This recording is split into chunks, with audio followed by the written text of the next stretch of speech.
To mark his retirement, I'm organizing a special trip to Spain with our parents. Starting today, I'll be using your platinum card for the expenses to ensure we can make the most of this celebration. I hope you understand the urgency as we need to leave soon.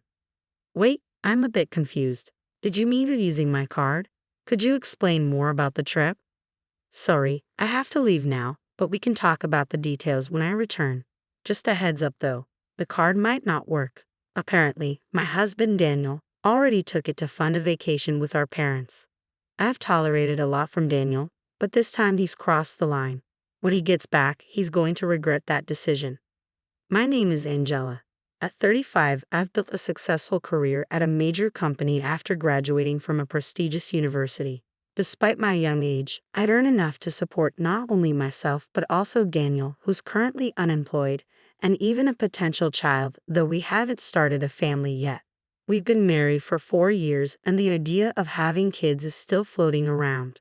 But while I have a stable job and a good income, I can't say I'm fully satisfied with my life.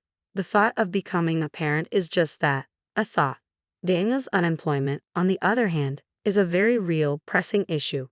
Tonight, I'm not hungry because I snacked earlier, but that's trivial compared to Daniel's job situation. He didn't even go to the interview he had today. Instead, he stayed home browsing job sites. Daniel left his last full-time job over a year ago, and since then, he's only worked temporary part-time gigs, quitting each one after a short stint. He's currently looking at both full-time and part-time options, and I keep pushing him to focus on landing something permanent. I know timing is important, but I really wish he would find something stable soon. I know I can't push him too hard. He had a bad fallout at his last job due to a disagreement over work policies. At first, his coworkers supported him when he challenged his boss, but as tensions rose, they all sided with the boss, leaving Daniel isolated. Feeling betrayed and unsupported, he couldn't continue at the company and ended up resigning. After that, Daniel withdrew into himself. He spent weeks locked in his room, barely engaging with anyone. Slowly, he started to come around, helping out around the house, though his smiles never quite reached his eyes. After 3 weeks, he began job hunting again with a sense of optimism, determined to start fresh. But the process was harder than either of us expected. Despite his efforts and qualifications, rejection after rejection poured in, which Daniel believes stems from the bad blood with his former employer. Every rejection took a piece of him, leaving him disillusioned and questioning his own worth. The frustration built up. One day, I came home to shredded resumes littering the living room floor. It was clear that his latest interview hadn't gone well. I tried to approach the situation gently, suggesting he clean up the mess. That's when Daniel told me he was thinking about giving up on the job hunt altogether. He said there was no point. After all, we could live on my salary alone. While some people thrive as full-time homemakers, this wasn't the life Daniel envisioned for himself. It felt more like a way to avoid confronting the challenges of his job search. I could see how deeply his last job experience had scared him, and how the repeated rejections had chipped away at his confidence. I decided to give Daniel some space and support, hoping he'd eventually find his way. But in the meantime, we needed to have a serious conversation about our future and his career plans. This situation wasn't sustainable in the long term. I've always been dedicated to my work, and I knew this extended break wasn't about idling away. For me, it was a period of preparation for what was coming next. It's good to hear you're focusing on the future, I said, trying to reassure myself as much as him. Living close to my in-laws, Daniel's mom, Helen, and his dad, Peter, had its own dynamics. They began visiting more frequently after Daniel quit his job, probably out of concern. When they heard he was gearing up for his next career move, they seemed visibly relieved, but the reality was different. "The beer's running low. Can you pick some up on your way home?" I asked one evening. "Again?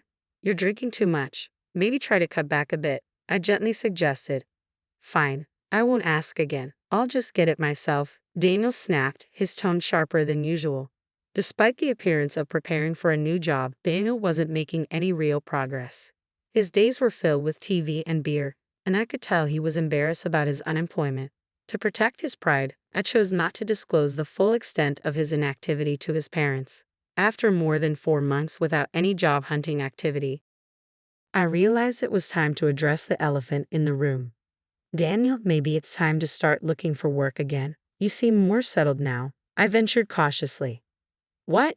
It's only been 7 months since I left my last job, and you want me to go back already? After everything that happened, he replied, his voice a mix of disbelief and irritation. I could feel the tension rising, but I knew we couldn't avoid this conversation any longer. I just think the break has been quite long. Let's not drag this out, I press, hoping to push the conversation forward. Stop nagging. You can't understand my feelings when your job is going well. I have my struggles too, you know. Everyone faces work problems and relationship issues. Daniel shot back, frustration bubbling to the surface. Despite the tension, Daniel eventually agreed to start job hunting, which felt like a small victory. But the conversation had clearly upset him, and he walked out, still fuming. When things calmed down, I planned to apologize, hoping to smooth things over. Not long after, Daniel surprised me with an update. I got a job. Because you pushed me, he said one day, his voice a mix of reluctance and acknowledgement. That's great. Where? I asked, eager for more details. At a nearby supermarket, he replied. Then, with a hint of dismissal, he added, so yeah, you'll need to learn and work hard, right? I tried to encourage him. That's fantastic, whether part-time or full-time, any job is significant, but Daniel quickly brushed it off. It's just part-time, no need to work too hard. I bit my tongue, holding back any further comments. I figured that, for now, this was a step in the right direction, and maybe it would help him regain his footing. A few weeks later, Daniel came home one day and announced, I'm back. You're home early. How's the job going at the pub? I asked, mistakenly mixing up his actual workplace. I quit the supermarket job, he replied, his frustration evident. A college student there was being bossy, always telling me where to put the boxes in storage. It felt like harassment. I sighed internally. The student was probably just explaining proper procedures, something common in any job setting. But Daniel's pattern of finding and quitting jobs continued, and it was becoming clear that his challenges went deeper than just finding the right position. A year had passed since our last serious talk about work, and Daniel now tells me he's working part-time at a pub, an industry he'd never tried before. He's fascinated by it and claims he might have found his true passion.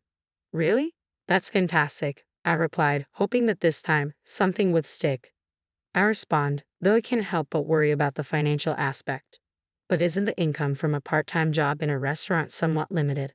That's okay, Daniel assures me, his eyes alight with a new kind of determination. I'm apprenticing right now, but I'm aiming to become independent. I plan to own my own place someday. That sounds like a solid plan, I reply, genuinely pleased to see him with a goal. Wanting to encourage him, I added, here, take this and treat yourself to something nice for once, handing him some money to support his new venture. However, the reality behind Daniel's optimistic facade soon became clear. Just 5 days after our conversation, he quit the pub job. Worse, he continued to deceive everyone around him, including his parents, from whom he accepted money under false pretenses. This revelation hit hard, and I found myself grappling with growing frustration and disappointment. Determined to address the issue head-on, I seized the opportunity one evening while he was watching a movie. Hey Daniel, let's talk, I said, reaching for the remote and pausing the film. It's frustrating when you pause at the best part. What is it? Daniel complained, clearly irritated. Daniel, you're 37 now, right?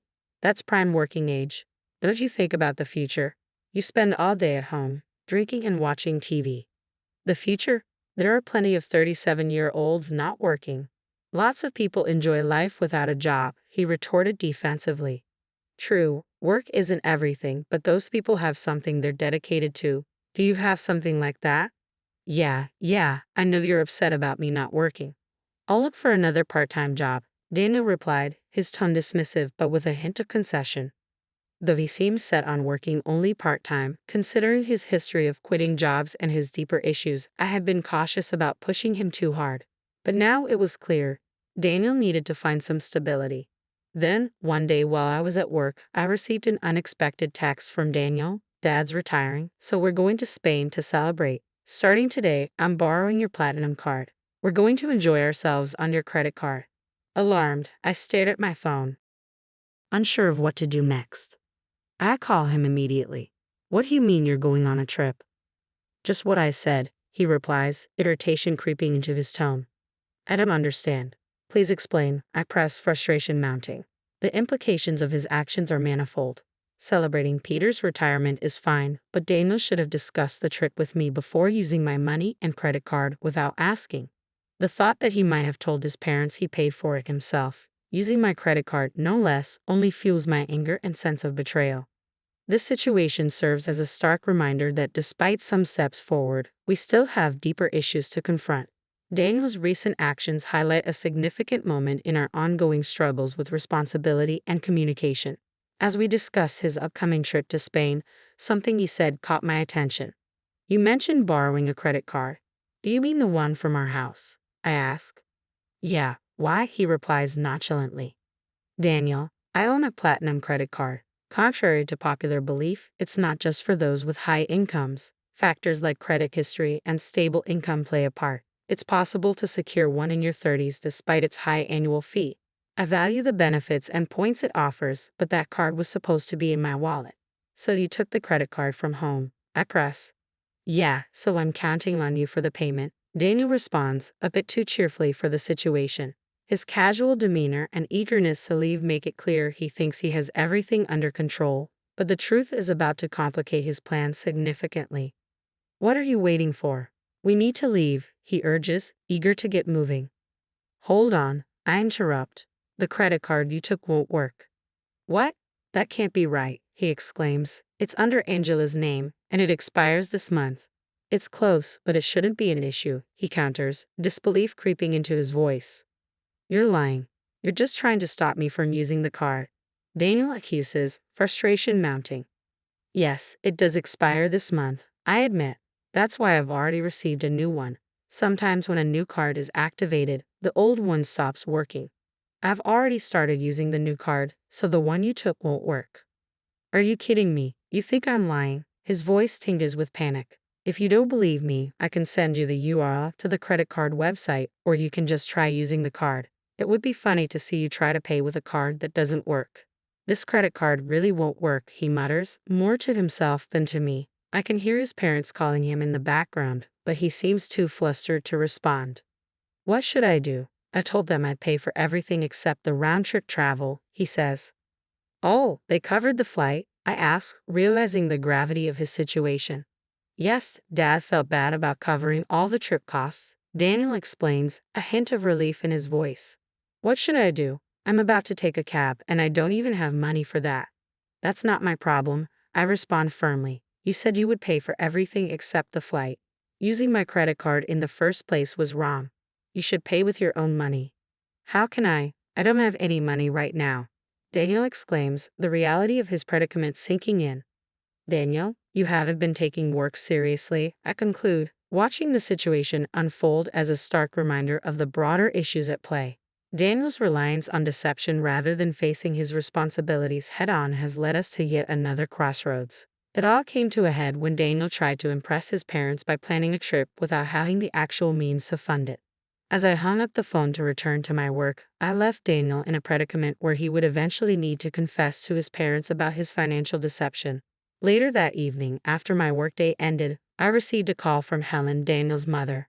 I heard from Helen that Daniel had tried to use my credit card and lied about working. I'm so sorry for the trouble, she apologized. No, don't apologize, Helen, I replied, trying to keep my frustration in check. I'm sorry for the inconvenience with the credit card. Are you okay with the money? She asked, attempting to smooth over the immediate concerns. We'll cover the costs of this trip when we return. I'll make sure Daniel apologizes and starts looking for a job immediately, Helen assured me, though a hint of worry colored her voice. I appreciate that, but I'm considering divorcing Daniel, I confess, letting the weight of my decision hang heavily between us. Divorce? Because of this? Helen's surprise was evident even over the phone. It's part of it, I admitted. Daniel has been taking money from me for a while. I stopped giving him cash to limit his drinking. He got a part-time job and started buying his own alcohol, but his salary couldn't cover his daily expenses. He's been taking money from my wallet to buy alcohol, sometimes just $10, other times $50. Over the year, it added up. When he took my credit card for this trip, it made me realize he had no intention of changing. I understand. Should I inform Daniel about the divorce? Helen asked, her tone now somber. Could you just tell him I want a divorce? We can discuss the rest when he gets home, I requested, hoping to manage the situation more personally. The next morning, I received a call from Daniel, likely having learned about the divorce from Helen. Feeling drained, I chose not to answer. That evening, when I returned home from work, I found Daniel waiting for me in the living room, having cut his trip short. I'll start working seriously now. Please don't leave me, he pleaded, his apology seeming sincere. Seeing him apologize and show remorse was unexpected, but it came far too late. He had a whole year to change, yet here he was asking for another chance after all my repeated warnings and the countless opportunities he wasted. I'm not going to give you another chance, Daniel. You gave up on me a long time ago. My decision is final. Can you please leave? I said, standing firm in my resolve to move forward without him. The cycle of broken promises had to end, along with our path together. Please don't say that. If you won't let me stay, should I move out? He asked, desperation creeping into his voice. Only if you can afford the rent here, I replied, my voice steady despite the storm of emotions swirling inside me. Daniel fell silent, the harsh reality of his financial instability and the looming divorce weighing heavily on him. He had no money for next month's rent, let alone a steady income to depend on. As the realization set in, he seemed to shrink before my eyes. With no options left, he quietly left the house. I watched him go, a part of me wanting to offer help for transportation, but I reminded myself that Daniel wasn't a child. He needed to manage his affairs. It was a sad moment, seeing him depart under such strange circumstances. Later, after Daniel had gone to his parents' house, Helen called me. They had let him stay for the night, but told him he must leave the next day. They were worried that if he stayed longer, it might encourage his dependence on them. As tough as it was for them, they believed it was necessary for Daniel's development. When Daniel returned to our house, desperation was clear in his voice. Please help me. I've got nowhere to go and no money, he pleaded. That's the result of your actions. You need to handle this yourself, I responded firmly. Over the past year, all Daniel had done was neglect his responsibilities and do as he pleased. It was painful but necessary to deny him entry, turning him away right at our doorstep. The divorce proceedings, though tense, were expedited with the support of his parents. I'm not entirely sure what became of Daniel afterward. He's likely still hopping from job to job, crafting excuses for his situation. I thought I would feel lonely without him, but I didn't. His presence had been a constant source of stress, always walking on eggshells to avoid upsetting him. Now free from the need to accommodate his whims, I've been living more comfortably. Unknowingly, our life together had become a burden, one I hadn't fully recognized until he was gone. Relieved of that weight, I now find myself living a lighter, more authentic life, no longer tethered to the needs and failures of someone else.